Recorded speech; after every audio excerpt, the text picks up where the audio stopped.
Helping children cope with gun violence. It's a major concern during the pandemic in some places, like in Memphis, Tennessee, reporting a record year for homicides. Police there say at least 28 victims were children. Advocates say they are struggling to reach children who are learning virtually. All this week with a team of journalists across the country, we're exploring help for students and their families who've been set back most during this pandemic. Janae Lewis shows us how a group near Memphis is working to overcome those challenges. A glimpse of normalcy in a year that's been everything but. Students together in a classroom. To see the smiles on these children's face and knowing what a lot of them have been going through and what they see daily, I think for them to be able to interact with other kids, it's been powerful for us. Charlie Caswell is the founder of Legacy of Legends in Fraser. The program uses a trauma-informed approach to help children and families cope with adverse childhood experiences, or ACEs. But this year's pandemic presented unexpected obstacles. COVID-19 has been a great challenge. During a normal school year, staff members would go and work with children experiencing difficulties in person. Since Shelby County students are currently enrolled in virtual learning, that's not an option.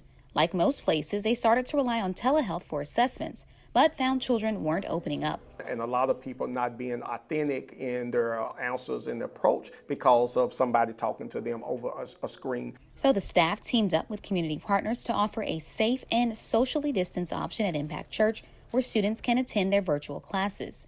Having that is significant in helping them deal with the experiences of this year. Got to go to sleep with that trauma, wake back up, and then be expected to still perform on a computer in that dysfunctional community and sometimes that dysfunctional home. An environment Caswell knows personally. He was just 14 when he witnessed a friend being shot and killed. Those things had a long-lasting impact on my life. I can say that I forgot many of my years because I was froze in that trauma from when that happened. It's why Legacy of Legends uses a two-generational approach to help children and their parents understand and overcome those experiences.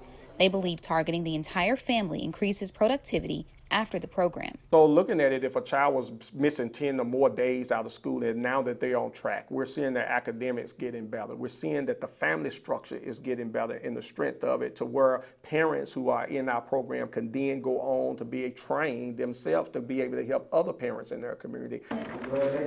Shown through success stories like Fallon Gray, who is now a trained family support specialist. In April, she was living in a hotel, facing a serious illness with a son deemed truant when someone intervened. They did get me in touch with Legacy of Legends, but I came this close to losing my kids because I didn't have suitable housing for them. So, and like I said, I just needed someone to be a voice for me. Now on the other side, with more stability, she's working to be that voice for others. It's very important because it lets them know that there's some people out there that are still doing positive things in the midst of all this negativity that they're seeing. Gray is one of 1,500 people trauma trained through Legacy of Legends in Shelby County. Caswell believes that's their best path to change. The success of that is that we know we cannot reach all 1 million people in Shelby County, but yet being able to help other families that help other families, we know we're making a success. One child at a time. In Memphis, I'm Janae Lewis. The group recently received a grant through the University of Tennessee to expand programming to 400 kids across the area over the next 4 years. All week, we're bringing you stories as part of this project, like how some South Texas school districts are feeding students who don't have transportation at bus stops during the pandemic. That's tomorrow morning on KXAN News Today. Online now, Pandemic Pass or Fail, Solutions for Education Equity, the Digital Investigative Project. Check out our latest work, interactive data features, and a behind-the-scenes video about why we're tackling this topic. Explore stories from our team of journalists across the nation, by location or by topic, plus resources about the solutions we're discovering and ways you can join the conversation. It's all online now. Just search for Pandemic Pass or Fail on our homepage.